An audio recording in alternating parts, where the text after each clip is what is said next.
All right, what's going on, everybody? This is the last one of the year, so you know what's up. Let me know how the audio is. Let me know where you're from, what you shoot with. And if you're ready to get into this, I want you to type ready in the chat. Just go ready, where you're from, and what you shoot with. Let me know. All right, what's going on, Brian? How are you? I want to see a bunch of readies in that chat. Although I don't think we have a full chat room yet, so I'm probably on a fool's errand here, but you know. Okay, let me get this up, and let me get this going. All right, let me pop this off, and boom. What's going on, everyone? Am I up on this? Yeah. What's going on, everyone? Welcome. What's going on? Jesse from Indianapolis with a Canon 90D. What's going on? Yeah, so Quinn here for the last time for 2025. Look at that. Her agent's been great. She's been very generous with her time, letting us work with her on the fly here for 2025. This is the 36th week we've been doing this. Can you believe that? That means there's like 45 hours of Ask Me Anythings on this channel. All right, so hopefully you guys have been getting something out of it. Hopefully you like this format, and hopefully you kind of feel like that you're part of this, because the whole point of this format isn't to be a formal presentation, isn't to be scripted, isn't to have anyone here in person. It's just for you guys. It's just focused on keeping this this channel, this platform unique and tied together, because when you guys are in, is the focus off? Oh man. Oh boy. I am having a day, guys. Sorry about that. Yes, the focus is off. And you know why? Because I'm an idiot that leaves these cameras on manual focus override. And then when I touch the lens, it goes, oh, I guess that's where you want me to focus. Whew. I'm having a day. I'm having a tough day. Believe me, if you can't tell from my voice, I'm in rough shape. I've been doing a clean out of all my old gear, and I have stuff I haven't touched in 15, 20 years, I'm finding. And I think the dust on that stuff has caused me to die here. Anyway, thank you for that focusing heads up. Tough doing these by myself. However, what I was saying is, I hope you guys kind of feel that this is a unique format, but also these chat rooms are for you guys to tie yourselves together as well. When you see somebody that you recognize, the screen name or whatever, say what's up to them. You know, stay in touch. Figure out what you guys shoot, what you shoot with. If you're both Canon shooters, maybe you guys have tips for each other, things like that, which is why there's also the Discord, which has been around for actually a few years now. And it was kind of like I don't want to say a relic, but it's a bit of a relic from the gaming days of Adorama, and it's still there. So adorama.com/Discord will take you there. Hit OK in the rules and unlock it for you, and you guys can stay in touch 24/7 in there. So if you want to share work, if you want to talk about anything that's going on gear-wise, troubleshooting for each other, I'm 2026. I want to try to revive that Discord. I know I said that probably earlier this year, but I need help from you guys, you know? Hey, what's going on, Steve? But this format really is focused on you guys. This is why there's no one here. That's why when I can get here on a Monday, I set up just for you guys. That's why people come in the store, they see this lunatic here doing this, and they go, oh, who's this guy talking to? They have no idea who I'm talking. They're always like, what is this dude doing in this space? What is he? And I'm doing it for you guys. So hopefully you guys catch that vibe a little bit. Also, I think this is like the coolest angle. I think this is definitely like, out of all the camera angles I put up in here, this is probably my favorite. It's also the one that we use for Coffee with Creators for the podcast and stuff like that. So you get a sense of what it's like to be here if you can't be here in New York City with us. And if you are in New York City, 42 West 18th Street. You come by anytime. Also, side note, some of you may have noticed that the $3 bins have been on a pause for the holidays. They're back, and they're about to stock them up continuously again. So if you're in New York, you might want to swing by, see what you can find in there. Just so you know, there was a USB SATA SSD reader in the $3 bin, an Adamus one. You could totally use that for $3, okay? It's probably not there anymore. I'm hearing people go through that bin right now, you know? But yeah, so this isn't Ask Me Anything. I'm pretty light on questions this week, and I think it's my fault. I didn't put up the question sticker till like a few hours before I got here. It was a really hectic weekend, guys. I found such old, crazy gear that I forgot I had, that I couldn't believe what I used it for, but maybe I'll even throw some in the $3 bin just to get rid of it or whatever. But a lot of soft boxes wrecked with fake blood and special effects makeup for sure. So it is what it is. What's going on, Robin? EJ, how are you? So if you guys have any questions, let me know. The only question I saw in here was someone wanting me to further go over C-stand maintenance, and there's really not much more I can do to show you guys C-stand maintenance. It literally is what I said last time, which you don't want to use WD-40 or 30 or anything like that. You don't want to use any oils, but you want to use a silicone spray in a rag. You max the tear out and you just run the rag on the tear, and that's about it. White lithium grease on the threads of your knobs, twist them back in, and you're good. And just so you know, when you guys are running C-stands and you want to turn a knob, instead of going like this and loosening it like crazy and doing this and then sitting there doing this for 3 more minutes, it's more like a faucet, you know? It's like boom, boom, boom. You shouldn't ever have to use all the threads, in my opinion. I see, and it definitely shows me people that have not worked with C-stands a lot that do that whole like spinny, flippy thing. On, off, on, off, on, off, on, off. That's really what you want to do with your C-stands. And so make sure when you're doing the lithium grease, you take the knob out as far as you can, white lithium grease, turn it back in, wipe it away, and you're good. That's it. You know, you do that every now and then. A can of silicone spray will last you forever just to maintain your C-stand, I'll tell you. And you'll be glad you did. It's an investment, and your investment goes on top of this investment. Take good care of them. How's my ankle? My ankle is hit or miss. I don't know what's going on with it. I think everyone I talk to says the same thing. Ankles take forever. I have good days, I have bad days. Every week I'll say I have a percentage better, but not every day. Does that make sense? So I still don't feel like I can go run, but you know, I'm climbing ladders. I'm standing all day. I'm able to walk the city, and that's all that matters, right? Just got done watching Daniel's Lighting for Skin Tones. That was a really good stream from Daniel. The other, if you want to learn about skin tones, Ab Cisse does an amazing job explaining how to light for skin tones. I was just talking to him yesterday. I was on the phone with him all day while going through all my junk.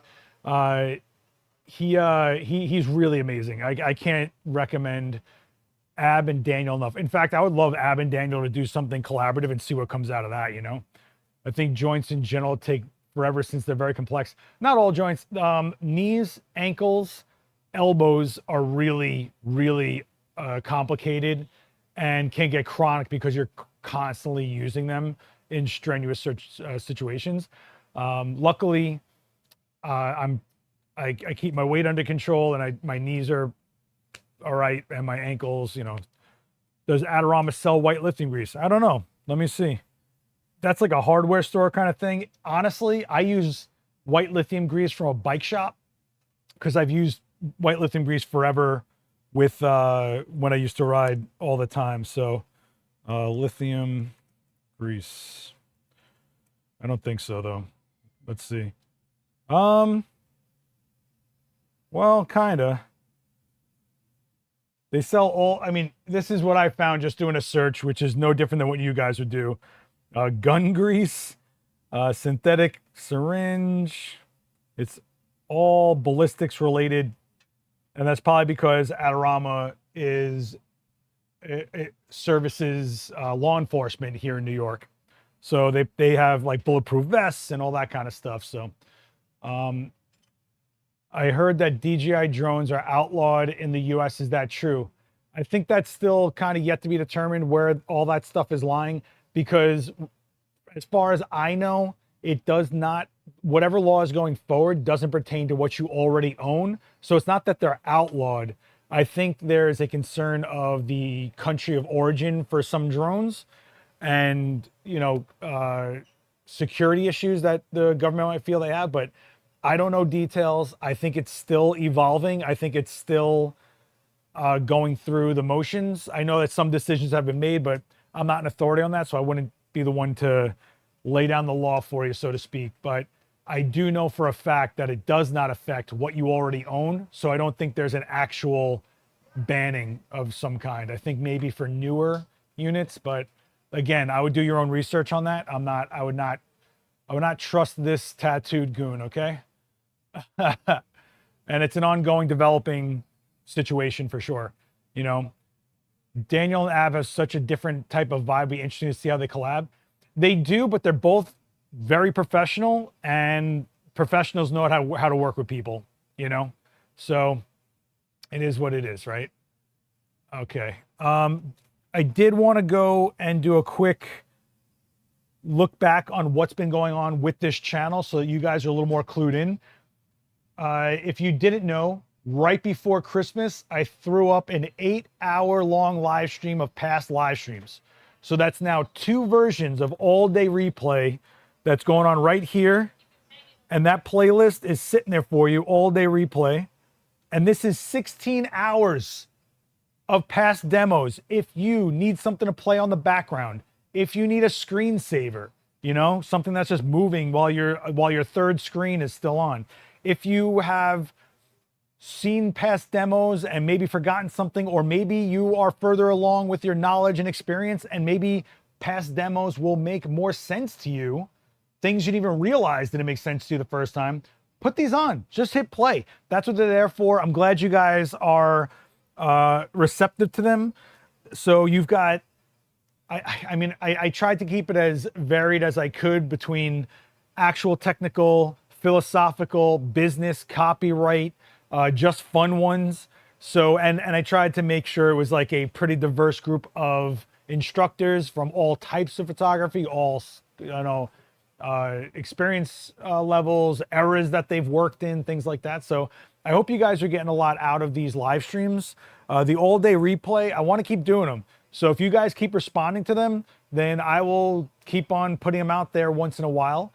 And, I think it's one of those things that you might not have clicked on certain demos because the title might not have piqued your interest or something like that. But then once it's like already mixed into something, you catch it, and you might discover an instructor that opens your mind to things you didn't think about before, changes the way you think about something, clues you into something you never even heard of, So I think it's important that you guys check those out and just let them run, and not for nothing, the watch time exponentially helps this channel out, and that's easy for you guys to do, and you guys can get something out of it.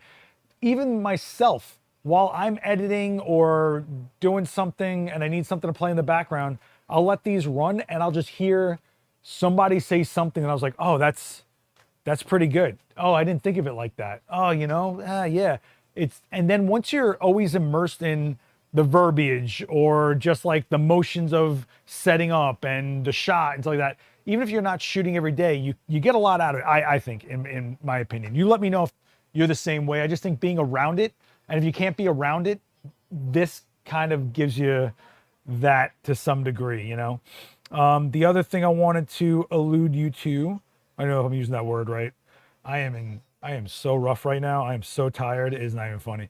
The other thing I wanted to go back over this was, we had the A7 IV, kind of everything you need to know with Mike Bubalo, who is very high up in the technical side of Sony. He was here in person answering questions. I had my last live demo for a while, which I got to tell you, the comments on that live stream are very overwhelming. I thank you guys so much for everything, for all the kind words. I'm glad that it helped. I'm glad that you enjoyed it. But if you didn't see it, it's right there, right here. You guys can check that out after this stream. Eric Hercules did a really good talk on angles, like the philosophy of angles, the art of cropping, which I think will also help you with framing up your shots at the time of the shot. Big deal, right? And, there's also the pet photography 4-hour live stream, just dogs getting photographed, which I think was just super fun. I did an overhead and you guys can see the shot, and it was just like a fun one to throw on if you guys want something on just to like run and see some funny little dogs in fun outfits and stuff like that. And again, this year was stacked. I mean, look at this, guys. I'm all over this channel because I make sure this channel stays going. The reason I put my personal logo on this with the anatomical heart is because this live stream, I feel, is kind of like the heartbeat. If there's nothing going on, you still got this stream to rely on. Bop, bop, every week. Bop, bump, bop, bump, bop, bump, right? It's always pumping, Tony's asking, any more special effects makeup shoot demos coming in 2026? I don't know. No promises. I'll see what's going on for Halloween. This Halloween was rough, guys. I just couldn't get my head above water. But I still did a demo. I just didn't do a special effects demo. Maybe next year. We'll see what's going on. We did do special effects makeup for the Sony hands-on event that we did. So, that happened. But if you want me to do an actual special effects shot, that's a commitment on my and resources. Don't forget that, So, question, I'm ready for a new Nikon Z7 II or hold for a Z8. Look, I'm just going to say with the Z series specifically, I think any camera with the Ep36 processor might not be the best option when you have such an amazing leap in capability and value with the Ep7 processor. So I would look forward, unless budget is a super concern for you, if you're getting the Ep6 cameras at a pretty great deal, totally understand that. But you want to move forward and not kind of get left back. And processors are one of those things that it's not just an older camera, it's an older menu system, older autofocusing, older processing. That means your ability to get the newer features, firmware updates, compatibility things. So in my opinion, I would look towards cameras with an Ep7, okay? Thank you for joining the Discord. You guys know adorama.com/Discord. Get active in there. It's only as good as you make it. The Discord is a living, breathing thing, and right now it's in like a stasis. You know what I'm saying? So if you guys can just remember, nothing adult, political, violent, and other than that, share some work, ask some questions, share some things that you've found out. If you found a cool way to customize the buttons on your camera, share it. You know what I mean? So that's what I would say. Does multi-pop damage your flash? Okay. The more you use a flash, obviously, the more miles you put on it. But I wouldn't say that it damages your flash. No. Will it put wear and tear on your flash? Sure. Any hard use of any equipment will obviously add to the wear and tear of said equipment. Your tube has coatings that break down. Your tubes get warmer. If you do multi-pop and your tube starts getting warmer, your capacitors start getting a little wonky, you might see color temperature changes to the light itself. So if you've ever used a lower, a budget-friendly flash, let's say, and it started turning warm on you and you were like, what's going on? That's it. The tube is getting hot, physically getting hot. It could actually shift in temperature, both physically and color-wise, believe it or not. It's funny that we're talking about this. Like someone came in here that I worked with a long time ago, and he's like, I don't know what's going on with my strobes. And he shows me an image, and it was a white commercial background, but the left side was turning like orangey brown on him. And he's like, I can fix it in post, but like, what is going on here? And then I said to him, well, you got two strobes going at the wall to make it white with your exposure like we've done here, right? But if one strobe is not consistent and one strobe is hitting a point of overheat or shifting in color, well, this one isn't going to match this one, right?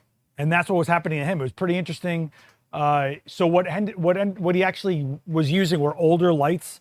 I forgot what brand it was. I want to say Dynalight or something. An older light, but one head was absolutely newer than the other head because he got it on eBay or something, because they're not made anymore. And so one was actually had more miles on it. It was causing issues for him. So multi-pop, does it damage? No. Does it cause wear and tear? Sure. Use your head. I wouldn't use multi-pop for everything all the time. as it's definitely a gimmicky, special technique kind of thing that you apply it to the proper things. Don't just make the shot about multi-pop. What could multi-pop you do for your subject? For example, if I was having someone doing motion, pop, pop, pop, pop, pop, pop, pop, pop, that's when I'd use multi-pop, but not just for, you know, whatever. Any predictions to where photography is going next year, trends and gear? Huh, interesting. I know, you know what's funny is I should have thought about that. Tony, give me a second on that. Maybe I'll, where do I think we're going to go? Well, I definitely think you're going to be seeing the processors get more and more powerful, which means they're able to do more and more with the sensors. And that's why we're talking about things like open gate. So maybe we'll see more use of sensors, like the real estate of the sensor, rather than only partially and things like that. I definitely think it's going to be more push for video related specifications, because photo, I mean, we've got it so good as photographers. Trends, I don't know. I got to think about that one, Tony. You got me on that one. You got me on that one, buddy. Johnny's saying, I was learning OCF. Multi gave me some really fun self-portraits. I could revisit those ideas now to understand more things. Yeah, if it's giving you something that adds or optimizes the subject, it totally makes sense. But for example, a lot of people think leaving their strobes in high-speed sync is the best idea because why not? And it's like, no, that's where you're really putting miles on your strobe. You're force feeding it power. It's strobing at the highest power it can give you, all for what? What are you gaining? And you're getting the longest flash duration in that mode where you could actually get blur from it. So what are you really gaining from it, you know? And when you start realizing what the modes of your strobes and the modes that they give you in the gear are actually for, that's when you're optimizing the shot, when you're using the proper modes as tools rather than, I guess it's a fail-safe. I'll put it on.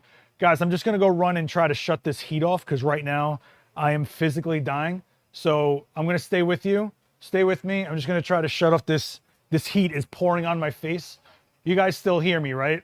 Yeah, it is like 80 degrees, so we're not doing that. Hopefully I can cool this place down. I think I'm just gonna die for you guys, all right? How's that? I'll just end up dying for you guys, all right? It's hot, right? It's crazy. It says 80 degrees on there. Whew, man. All right. So that's what I kind of wanted to go over, was the stuff that's probably happened on the channel that you might have missed that could use a little bit of viewership. And then maybe you guys can give me an idea of what you like about this channel so I can try to get us to lean more into that. If there's things that you think we should cover or whatever, let me know, you know. Over the web, I've read sometimes that super clamps may break if you tighten them too much. How safe is it to use them, and how much to use them to prevent breaking? So I'll be honest with you, I have very rarely seen a super clamp actually break. The only time, let me see if I got a super clamp somewhere, hang on.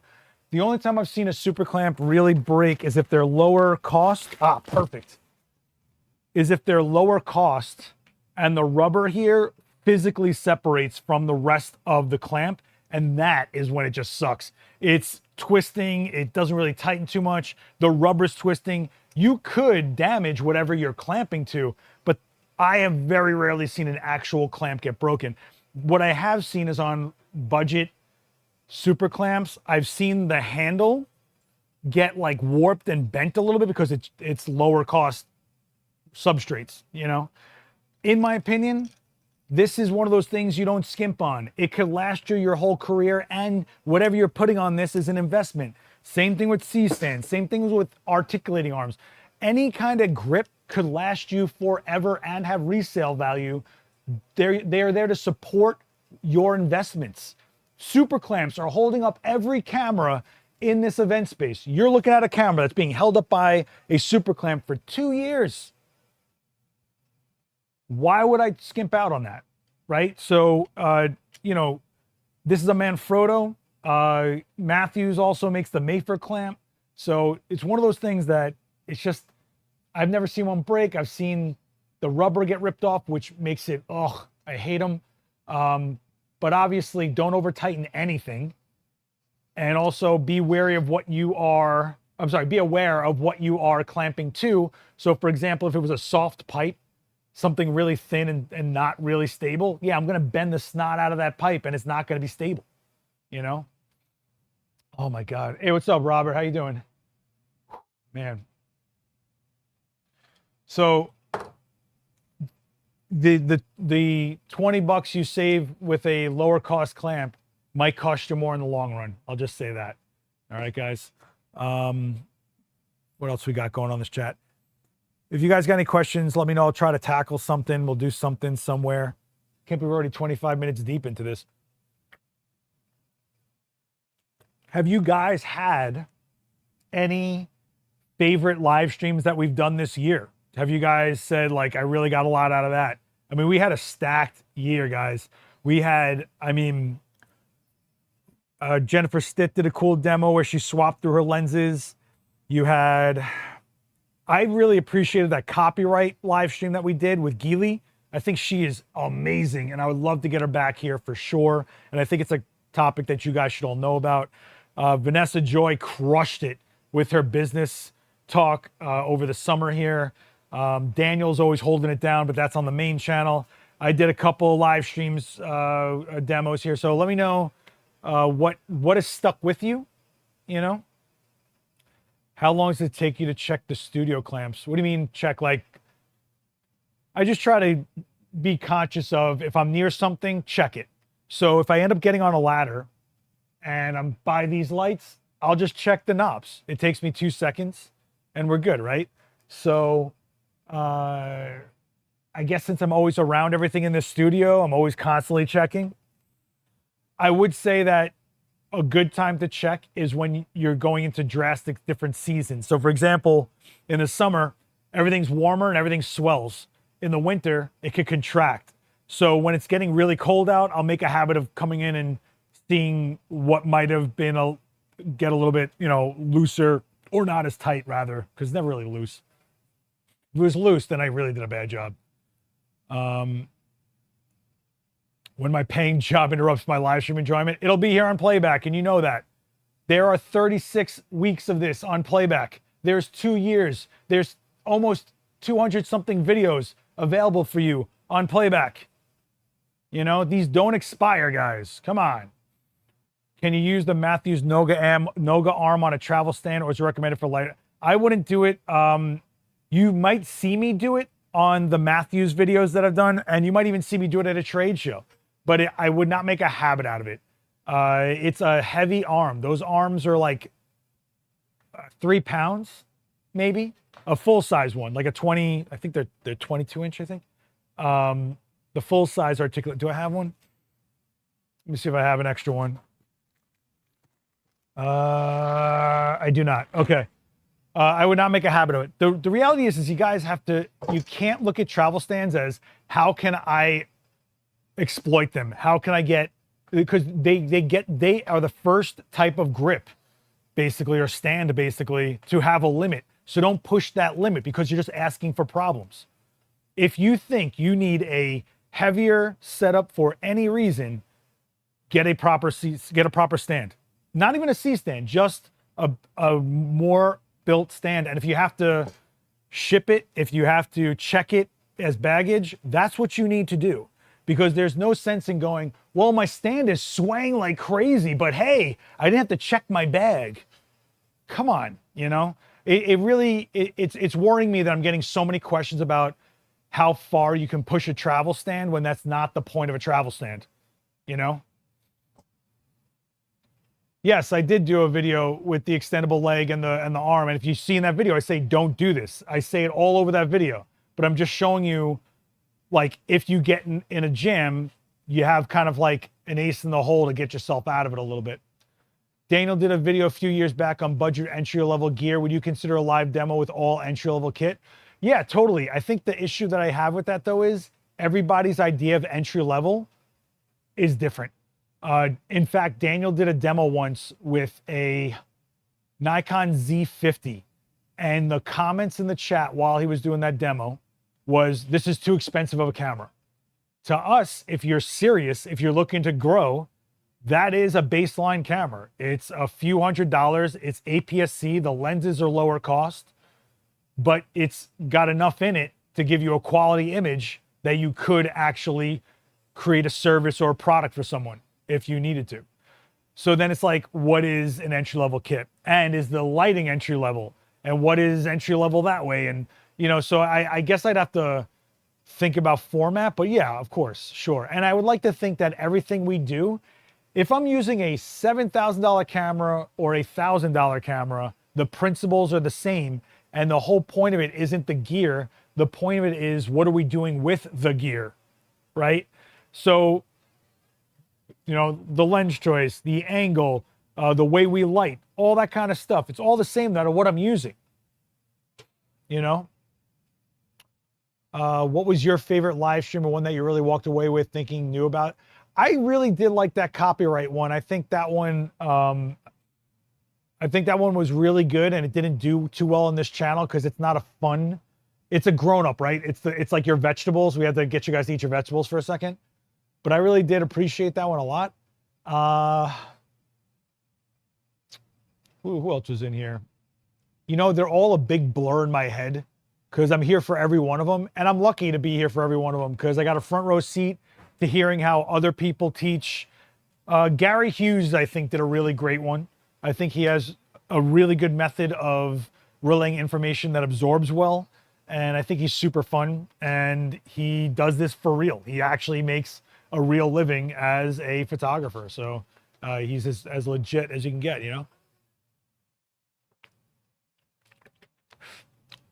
So, sorry guys, I'm sorry. I'm in rough shape. I apologize. My Canon 1-500 R lens loses the focal distance I had it at while not using it. Like when I'm driving, every time I go take the first shot in a series, I have to redo the focus. Yeah, well, your focus is going to reset.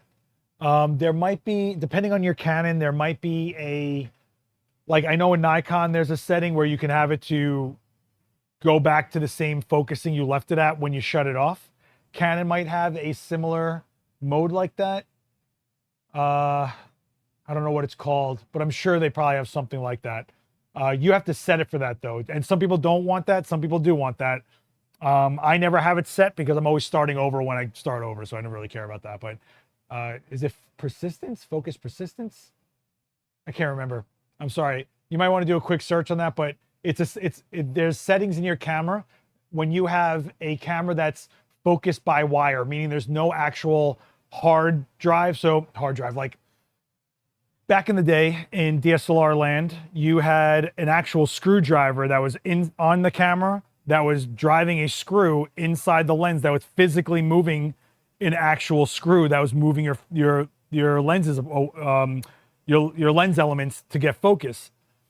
With focus by wire, meaning it's electronic, it's actually a faster focusing system because you can move multiple elements at once to cut down the focusing time in half, basically. And there's other things too, like magnets and all sorts of things, but I'm not going to get into that. Either way, when you shut off the camera, it goes back to zero. But if you want it to stay where it left it, it's not a physical part that's doing it. It's an electronic brain telling it to do that. So you have to set it for that, you know? Bring Gary Hughes back. I would love to bring Gary Hughes back, but my man's in Florida. And my man, he's got to be in New York. What do you want me to do? He's got to come to New York more often and I'll grab him. So I try to grab people when they're around. And the trade shows are coming up. So I'll be at Imaging USA. Adorama will be at Imaging USA. And I'll see all my colleagues and I'll be like, hey, when are you in New York? And I'll just try to start planting seeds with everybody to come through and know that they should book a demo here at the space. So we're starting all, you know, the year resets, so does everything else, right? Yeah, the shirt, this is another one from my boy Mike. What's going on, Mike? This is what's going on, Joe? This is Shoot Film Co. Shoot Film Co. He's a good guy. Go support. And it's one guy who just is for the love of the game. So, you know, yeah, Cadence has relocated and we wish her the best and she's amazing and I miss her too. Okay.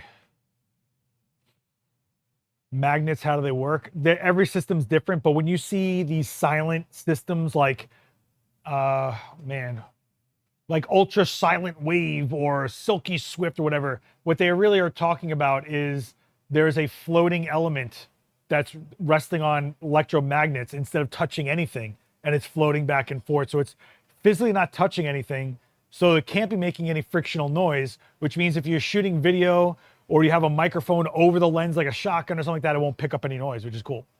You know, what demos you doing at Imaging USA? So I'll be on stage, and I'm humbled by this because I didn't apply to be on that stage. They invited me. I said I wasn't going to do any stages in 2026. Well, now I'm doing 3. So, you can't say no when they invite you because it's an honor. I'll be kind of doing what I did the last years. So I'll be doing the cinematic scene with the rain and all that, but I'll also be mixing in some sculpting with lighting techniques, and it'll be kind of like a 2-part demo. If you've been to my demo in the past at Imaging, it'll be very similar, not exactly the same. It's never exactly the same because I actually shoot right in front of the crowd. I don't just like follow a paint by numbers or have a formula or some PowerPoint. I don't understand the PowerPoints at trade shows, but that's just me. I never want to do anything on a stage that you guys could just go watch a YouTube video on. You know what I mean? Like, I want to do something on the spot right there for you guys, and you watch everything happen, good, bad, ugly, and everything in between. You know, but we get there in the end, and we are making conscious decisions while we're doing it. You guys know how my demos go. That's how it is, you know?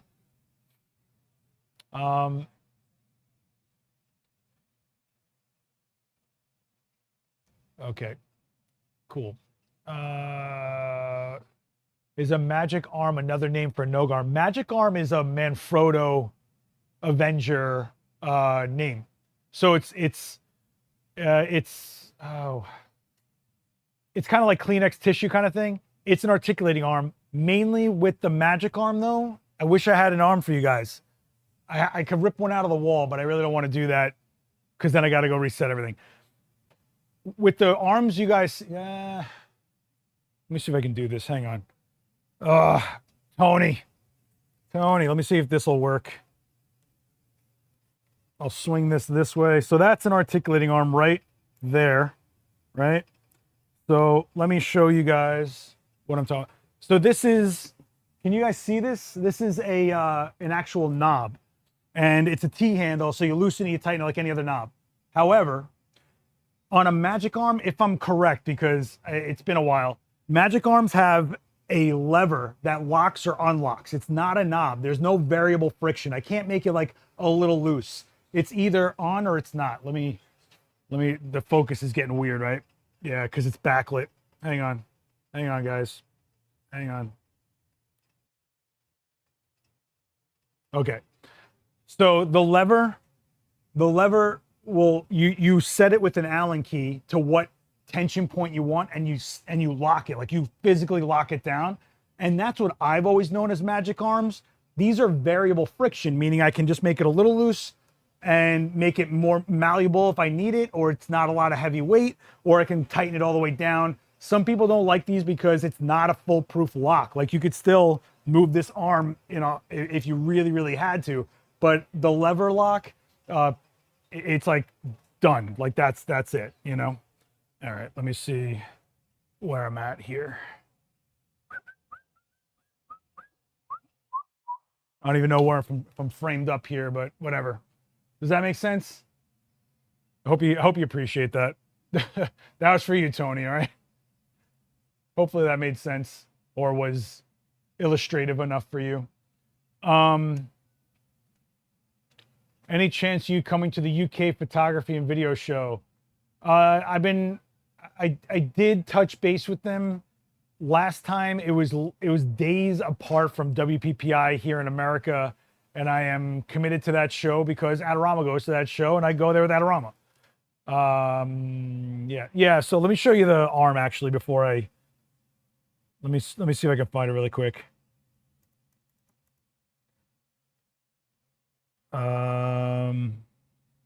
Where is it? It's not variable friction. Where's the lever one? Hold on, let me see it. Manfrotto. Articulating arm. Single selection, double articulating. This is it. Okay. Yeah, see, this is the magic arm. See, it actually says magic on it. So this is a lever that there's an Allen key right here that you set, and then based on how strict you make that, that's how you lock it down. You just swing that lever over, and that's it. That's all you get. Two actions, you know. But it's supposed to be like done. Like there's no move in that thing. It says supports 6.6 pounds. For me, I like my arms to be versatile and move as much as I can because I'm moving always on the fly, you know. So, yeah, I have bad luck in the UK so far. Actually, no, that's not true. The only times I have bad luck in the UK, the only times I have bad luck in the UK is when I'm with Joe McNally. I love you, Joe. I will always love you, man. But there's something about you and me teaming up in the UK that causes my phone to melt down, my passport to get lost. Always something when I'm with Joe. Other than that, London is awesome. I really like London a lot. With an articulating arm, don't buy a cheap one. Never, ever buy a cheap one. You are talking about so many, you want to talk about complicated joints like ankles and knees? The complication inside an articulating arm cannot be understated. The type of machining, the type of engineering that has to go to make it like a proper arm, you guys do not want to skimp on those arms. And again, there's something that will last you forever. They're always well supported by the brand like Avenger, Manfrotto, Matthews, Noga. They all, you know, you're paying for that, you know. But a cheap arm, if it works for you twice and then fails constantly, what'd you really buy? And the biggest problem with lower cost articulating arms, the autofocus is going crazy. Is it? Oh, what did I just touch? I keep touching stuff. I keep touching stuff. I touched the screen and it was going between my head and the back. Now it's back. Now it's just tracking me, okay? It's tracking me. See? Tracking me. Woo, right? Okay. The problem that you're going to see with lower cost articulating arms is people tend to over tighten them because they don't stay tight. And then the more you over tighten them, it fails. Like it actually just won't hold tension anymore. And so you tighten it harder again the next time. And then you make it worse and worse and worse. And I've actually seen some of them had teeth over the years that like seized. Some of them, the bearings I've seen break. I've seen bushings just, I mean, and I've watched some of the worst fails from an articulating arm because they tend to swing. And when they fully fail, not like just creep down, you're lucky if your arm fails and all it does is just creep down slowly. You didn't damage anything. But I've seen some just go rah, and then you're like, what'd you do? So don't cheap out on articulating arms, okay? If you're getting into articulating arms, this is adult territory, kids. You are in the adult swim portion of the program, okay? Do not cheapen out. Don't think you can get away with, you know, either go for it or don't, you know? Any suggestions for a good used camera for a backup camera? Well, one, what system are you in? What lenses would work across that system, right? A backup camera should be just that, not another system if you're not needing something out of a specific different system, right? So if, I know, Eric, you shoot with Canon. So even a used version of what you already own, or double, like clone it, get the same camera again, but like make sure you can use your lenses, you know, when you're growing your system out, that you can use it in more ways than one. Your batteries, your lenses, even your hot shoe these days, the type of memory cards, right? You don't want to start getting a Sony with CF Express Type A and your Canon uses CF Express Type B, you know, like you want to You want to kind of be able to use everything you got. So it doesn't cost you more money. It's just there as a backup so you can be reliable on it, all right? So for example, I personally shoot with Nikon and Fujifilm, right? I have backups for both. My Nikon as well has way more backups for Nikon because I'm more invested in that system. But my GFX system, I have a lower cost GFX just in case, you know. And that's amazing that we have these options, right? You have used apartment, you have refurb, you have older units that are still new. I mean, we're doing. Is Adorama Rewind done for good? I never say anything's done for good, but there are no plans for it, at least with me involved. I did think about bringing a version of a news show to my personal channel, but I don't know if I can commit to that because everything is all over the place. I am just losing my mind. I cannot stay the course because there's too many courses going on, you know? Wow, we are at 45 minutes into this. This is crazy.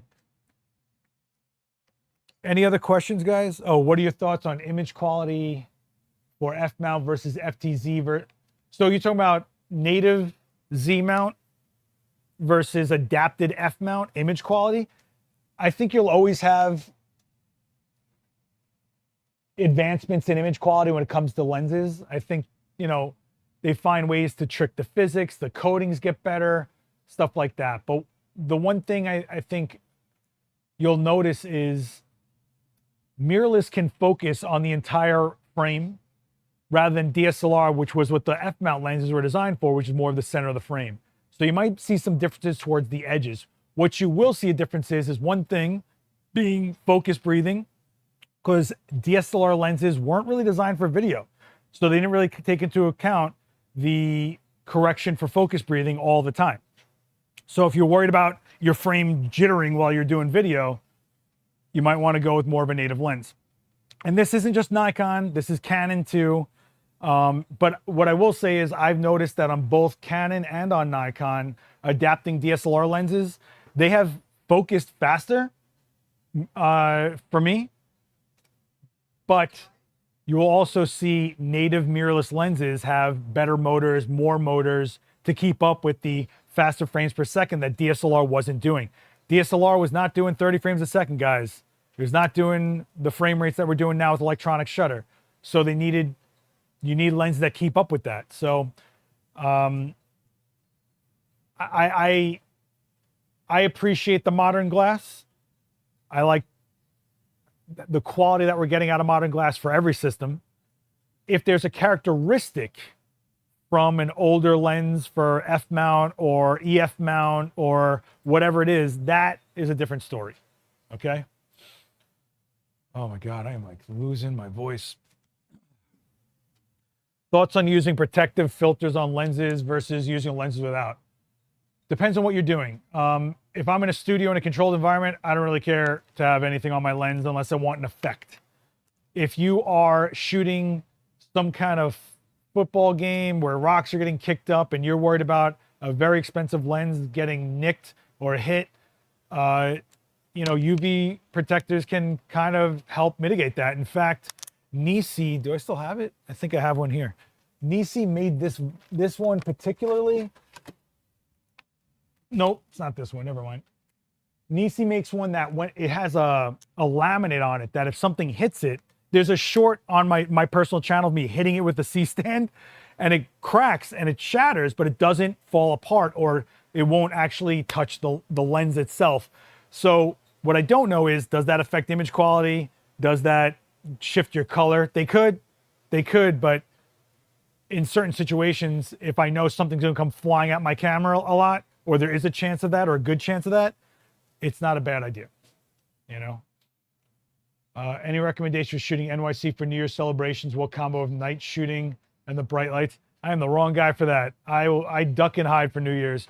But I think you go out there with just a small camera that's inconspicuous and you just kind of do some street shooting. Times Square is a mess. You are not getting in there, so don't think you're gonna go shoot over there. But sometimes the cooler moments in New York for things like New Year's Eve or special holidays happen in like the weird little areas that people don't seem to congregate as much. One of the funnest New Year's Eve moments I ever had was at this pizzeria that was the only one open in FiDi, the financial district. It was the only thing open, but the entire staff was just going bananas. Bananas. I mean, they're throwing champagne at each other, and it's a pizzeria. Anybody can see the New Year's Eve Times Square stuff. But you see some like guy with a mop freaking out with champagne next to some dude trying to just make a pizza. It's hilarious. Find those moments. I think those are special. And you can get those moments if you carry something that's nice and small, rangefinder, something like that. It's you know. What kind of photo gigs do you do besides all your work at Adorama? Do a bunch of headshot work, commercial headshot work, some product photography here and there.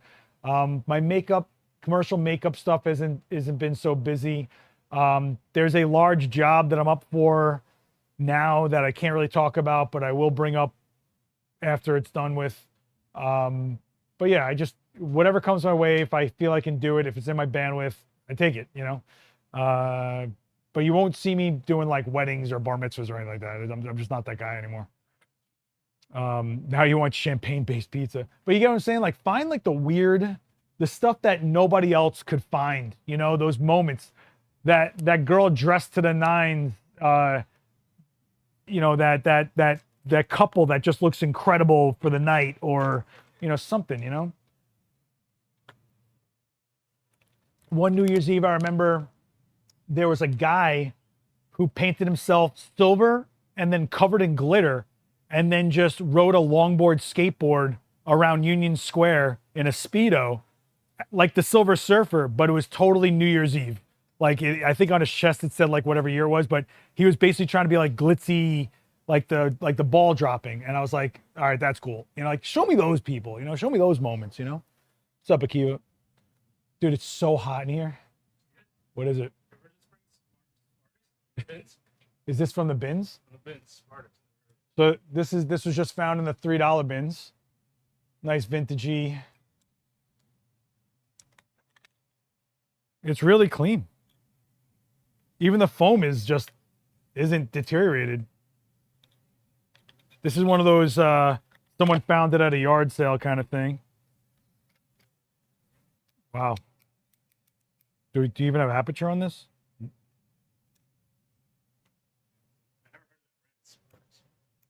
F11. Let me see.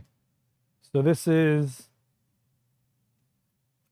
wow, this F7.7 or F11 are your two choices here. But if you just run a roll of film through it, who knows what this might look like. $3. Stop by 42 West 18th Street. The bins are back. They're going to be filming them. Filling them. I'm dying. Filling them as they go. All right. Software question. I am not the guy for that, but say I caught glare on glasses, and it's just on software to remove glare on glasses. I know angle reflection, but I'm hoping to use. Okay, so if you just happen to catch glare and you've got to get it out in post, you have a lot of options now. I mean, you have Photoshop, which you can select the area and do autofill, see how it does. You've got, I think Avoto has an option for removing glare in glasses. There's a lot of new AI type editing software you can check out. I am not the guy to ask. I am not an editor. I suck at editing. I'm just not that guy. I color grade here and there. I tweak a little bit maybe here and there, but when it comes to like cloning and changing pixels, I'm the worst guy to ask. I really am. Sorry. I'm so sorry. You know who you might want to check out is someone like Anya Anti, or what's that guy? The guy that does all the Adobe videos. He's so polite. I forgot what his name is. Has great hair. I want to say it's something with a P. Pix Imperfect? Does that sound right? Does that sound right? Pix Imperfect? Maybe I'm making it up. I don't know. Oh my God, guys, we're in the final moments of the last AMA for 2025. Let me just tell you guys, I want to thank you for sticking with me. I can't do this unless you guys show up. I'm literally talking to nobody. I want to thank Quinn for being so patient all these years, all these weeks, you know. But let me know if you're watching some playback, what's some of your favorite what some of your favorite streams have been out of here. Let me know what topics you are looking for. Pixel Perfect, that's it, okay. Let me know how this year was for you, you know? Let me know what you're hoping for next year. Let me know what you're thinking is going to be your path, what you're looking to shoot, what you're looking to shoot with, what you're looking forward to, what you're hoping comes out gear-wise. Do you have a favorite lens from this year? Oh, interesting. Do I have a favorite lens from this year? Do I have a favorite, like that was released this year or just in general? I got to tell you, I still love this 85 1.2 that I got for the Nikon, but that 35 1.2 has grown on me exponentially, but also the Fujifilm 55 GFX is amazing. I love that lens. The 80 1.7 is fantastic. I love that lens for the GFX. I think all the f2 zooms that Canon and Sony are doing are incredible. I think that should be a new standard going forward for this industry. No more 2.8. Give me f2 zooms. I don't care if they're big and heavy or expensive. If they save me 3 lenses at once, I'm here for it, you know? Why do so many OG pros use Nikon? I guess what would you consider an OG pro, right? I think Nikon's been around for a century. So you were talking about people that probably have been using that brand for so long in their career, they just stay with it. If something hasn't failed you, if something has only been there for you, been reliable, given you the image that you want, the lenses that you like using, the controls make sense to you, why would you give it up? Because something came out with some trendy heat on it, you know? I know that when mirrorless was getting the beginning of mirrorless for full frame, we were like, everybody was like switching left and right, but some people just held on to the DSLRs till the right camera came along from the brand that they like using. I like Nikon. I've liked Nikon 25 years I've been shooting. I've had every brand of camera next to the Nikon I've always had. My dad gave me his when I was a kid, when he saw that this was something viable for me. And I stuck with it, and the camera never let me down. It never did. I've wrecked them. I smashed them. When they went digital, their color was accurate for me. Their newer digital is just phenomenal. The video features they give me, phenomenal. And I think they give a lot of value for the dollar. I think they price right. They give me tons of firmware updates. I've just liked Nikon for so long, and they just haven't given me a reason to be like, oh, just haven't given me a reason. They just really haven't. I picked up the GFX because I really love specifically the way the image looks out of that camera. I like the lenses the way the lenses look on that camera. I like the value of that camera because medium format when I was coming up was $40,000 to get going. You can get a medium format GFX for a couple grand now. It's crazy. It's crazy. You know, you have to find the brand and the camera that lets you forget what you're using and you just pick it up and go. If it makes you want to pick it up, if it works the way you want to work, if it feels like second nature to you, if you're getting the images that you want out of it, if you're getting the look that you want out of it, if it's creating less work for you, letting you work faster, create more, if it's affordable to you, if it gives you options that you like, it doesn't matter what the brand is. It matters that you like using it and you're getting what you want out of it. That's what matters. Period. Period. Not the marketing, not the what's cool with the kid next to me, not the TikTok kid told me this was great. For example, and Fujifilm, you know I love you, but the X100, all us nerds love that camera. The first one, the second one, the 100S, the X100T, the third, the 100F, the fourth, the 100V was the one that exploded, and now we're on the X106. But we all loved that camera forever until some kid on TikTok said, hey, it's cool. Now we know. Now every normie and civilian wants that camera, which is great. I'm glad people are getting into the game here. But are they getting it because someone told them they get it, or it doesn't speak to them? Did they try it and it makes them feel like they want to go do something with that camera? Every time I pick up the X100, any of the X100s from Fujifilm, it makes me want to go use it. And that is priceless, priceless, you know? Any thoughts on, oh, what's up, Jim? Yo, you owe me stickers, man. Any thoughts on point and shoot cameras? I have the Ricoh GR4, which is awesome. Wasn't loving it. I'm doing a running photo project and want something lighter, but it has some quality, but also has some quality. So one, what is your budget? Two, are you looking for something with a fixed lens or something interchangeable? Is there a resolution point you're looking for? Is there a feature that you're looking for? So for example, the GR4 doesn't have a viewfinder. Are you looking for a viewfinder?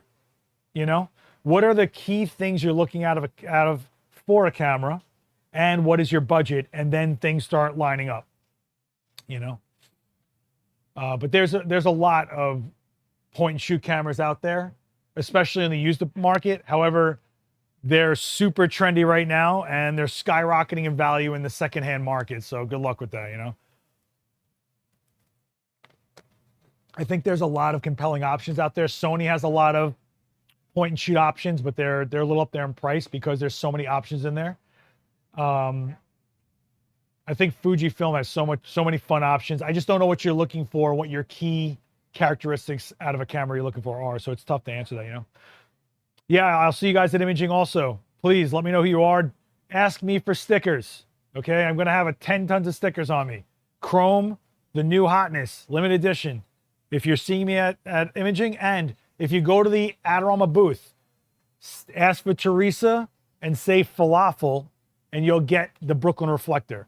Yeah, guys, I packed a ton of Brooklyn reflectors for you guys. They are yours. Go get them. Go get them. If you're going to imaging, ask for Teresa, say falafel, and this can be yours. Can't wait to see what 2026 brings. Well, I'm glad you're optimistic. I'm hoping we're doing fixed lens is fine. There's amazing fixed lens cameras out there. You're gonna hate me for this, but I really like the Leica Q3. I know it's expensive, but it is beautiful. If you can't get the X100 series, Fujifilm has the XE5 that came out, which is like a variant of the X100, I would say. You have the Sony RX series. You have the Canon G7X is amazing and cool, but it's also very hard to get. Good luck with that.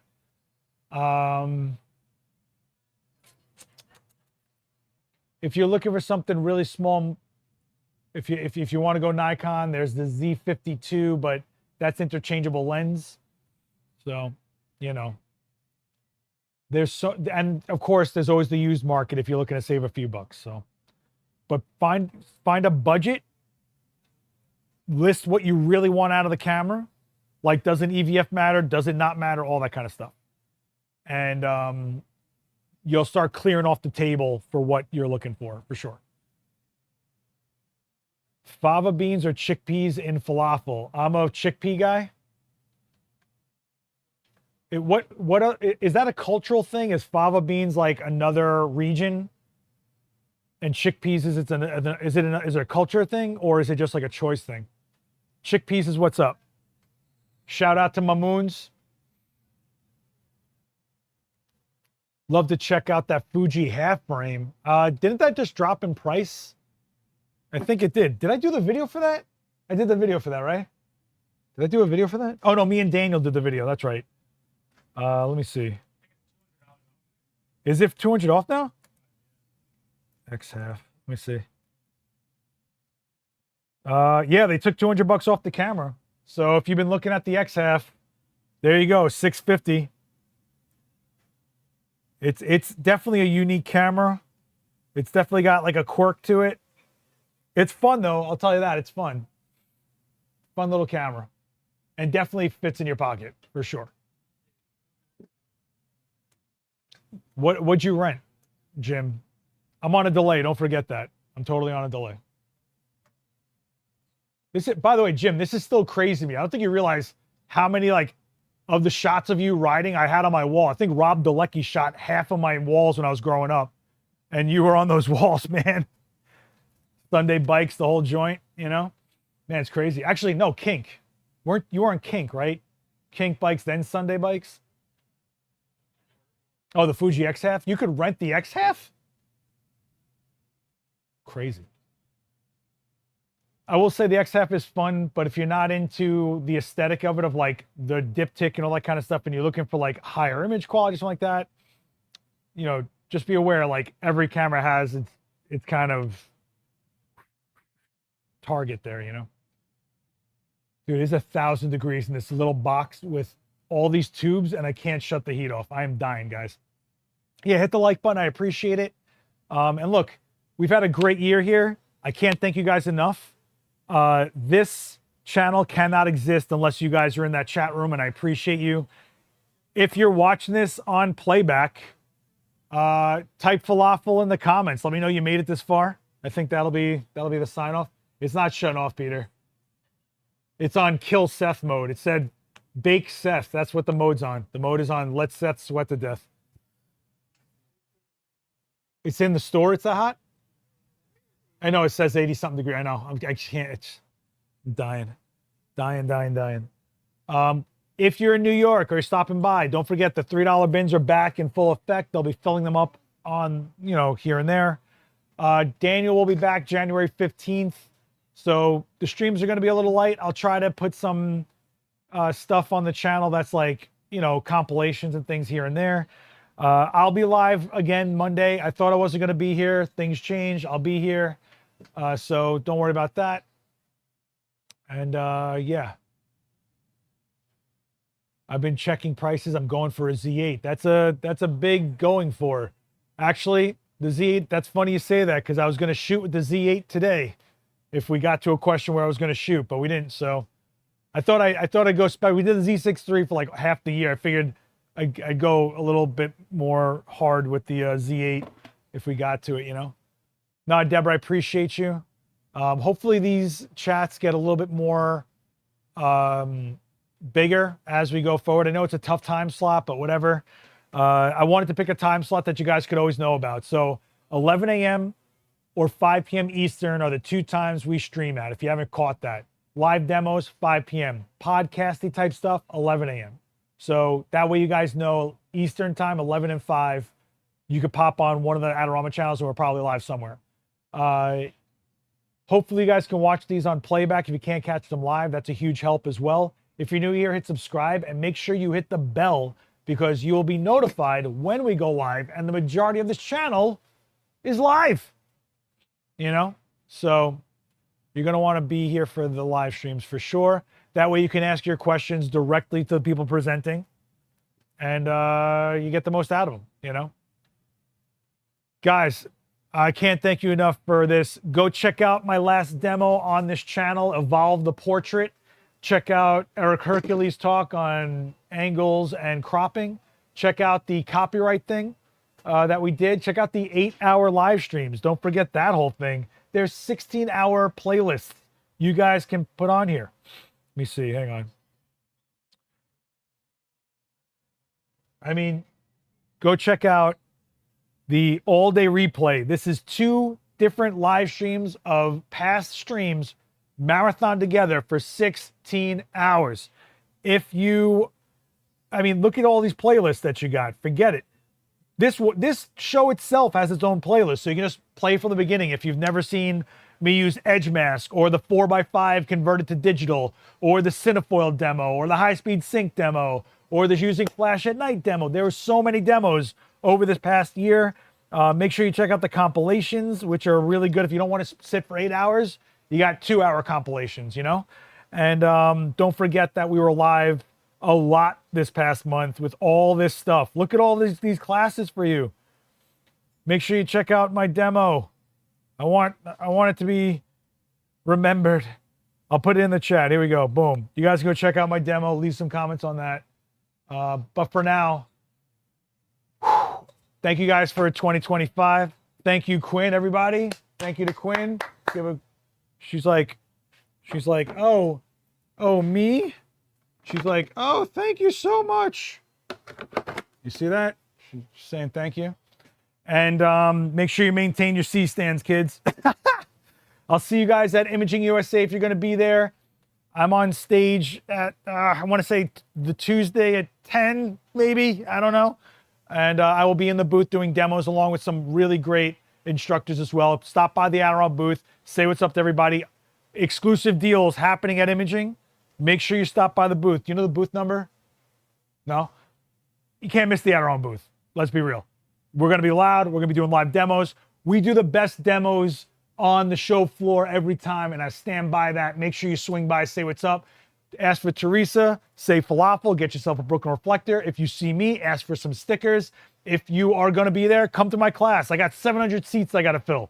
I'm going to need some of you people to fill some of them seats. You know what I'm saying? Forget about it. How we doing? Right? Happy New Year to all you guys as well. I really appreciate it. Really, really appreciate all of you.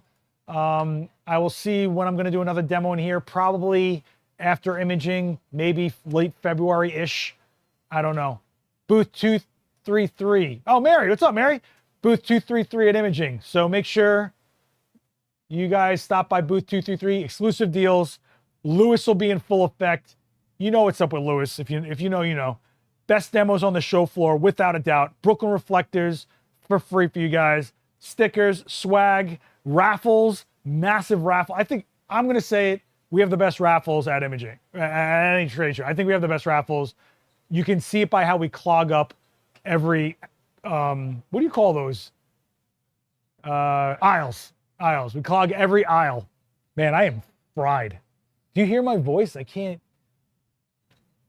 Just so you guys know, I usually have a giant bag of Ricolas here. They're gone.